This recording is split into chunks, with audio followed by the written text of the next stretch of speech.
Hi everyone, Bill Burt, Hector, Longo here at the Eagle-Tribune. We're here at Foxborough, Gillette Stadium after Game 8. The season is officially, it's officially half over. I think if we came into the season and looked at the schedule, we might have said 7-1, maybe 6-2. The way they got here after one of the disappointing losses in the last couple of years in Kansas City, they've won 4 in a row. Destroyed Chicago here today. Yeah, this is the team that I had 8-0 in the first half. Impressive performance today. You can't say anything about it. It would not be. You can't be right. Everything about it was great today. So many great signs. The offense ran like a machine. The defense played terrific. I think Will Folks said it best. They eliminated the bad plays. It was very impressive. A statement game with, I'm sure, with Denver watching. A couple things to look at. And things a lot of people don't talk about. The offensive line now, this is arguably 4 games in a row where they not only protected Brady, but they've been able to run the ball somewhat. And again, they don't have a marquee back, let's be honest. No. But again, they're keeping Brady upright. The fact that they averaged a little under 5 yards a carry was amazing with the holes that were there today.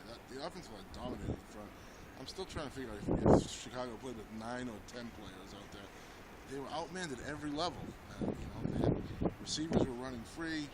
The backs had giant holes. There was nobody to fill those gaps. This team brings a ton, obviously, but this was dominated in the trenches. We could talk about a lot of things. Brady, 5 TD passes, but literally on, I think, one of the best 4-game runs of his career.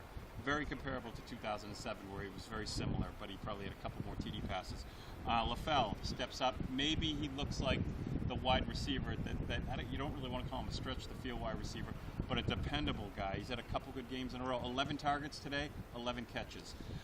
And then the other thing is, I go to the defensive side of the ball, is Brandon Browner looked a little, probably if he was in shape, I don't know what we call it, but a mix with him and Darrelle Revis. This is a better team, Hector, than it was 4 weeks ago. The defense is stunning. I tried to get it out of Wilfork today and out of Ninkovich. These are no-name guys who are making plays. Dominique Easley had a big game today. He's not a no-name, Hector. No, I'm not saying he.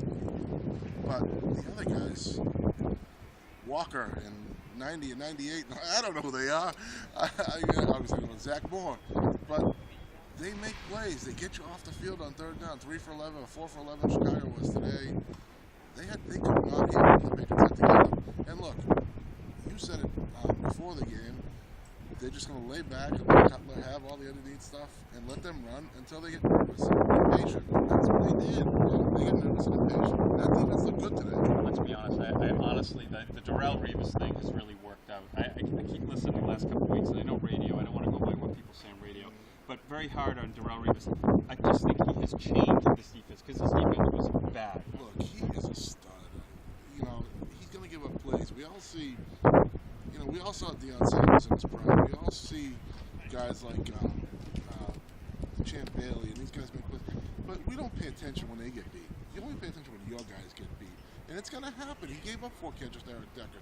Even the day they say that he dominated A.J. Green. He did dominate A.J. Green. A.J. got meaningless catches. But he gave up. He gave up some passes. All I'm saying. Yeah. I thought he did dominate Green. Yeah. I'm agreeing with you, Bill. I'm just saying he's great, man. He walks on the field. That is a great professional player. That's a Hall of Fame player in his prime right now. Yeah, and look, the defense, which has been a mess for a couple of years, and I say mess, they've been up and down. They've been decent at times. No, they've been a mess when they've had to be. When you needed them, they've been a mess. Well, speaking of when they need them, is this week, and I know we keep promising we're going to do a midweek show. We are going to do one in preparation of Peyton Manning coming to town. Peyton Manning also on one of the best 4-game runs of his career. Well, look, Denver is obviously they've already been still as a 4-point favorite. When's the last time somebody's been a favorite here? I think it happened earlier in the year, but before that it was a decade or 14 years or whatever it is. They're a great football team right now. The way Denver's playing everywhere. I mean, defensively, right. Great. So they've got it going on too. This team's got it going on. Look, Wilfork said it today though. It's going to take something to beat us here. Yeah, well, this is where, I will say the fans, and I think a story I want to run this week is how bad I think this place is. It's not a home field. The home field advantage is Brady and Belichick in smart scheming. The fans here are dull as doornails. They're probably going to need them this week, and I'm assuming we'll hear them. But I'm excited. I've already been thinking about this week, honestly, all week. And we also got the trade deadline Tuesday, which is interesting because you could say the Patriots could use a wide receiver, a stretch of field. They could use maybe a linebacker, and they could use maybe a running back. So there's a lot going on with this team. As usual, if we expect something to happen, nothing will. Huge week ahead, though, into the bye. It's definitely a huge week ahead. It is huge. So that's all for now. We will have a preview of the Patriots. I keep calling them Indy, and I wrote that in my column today. The Patriots, Denver, really arguably for possibly maybe the top seed, which is crazy to say after what happened 4 weeks ago. That's all for now at Foxborough. We will be in touch later this week. Take care.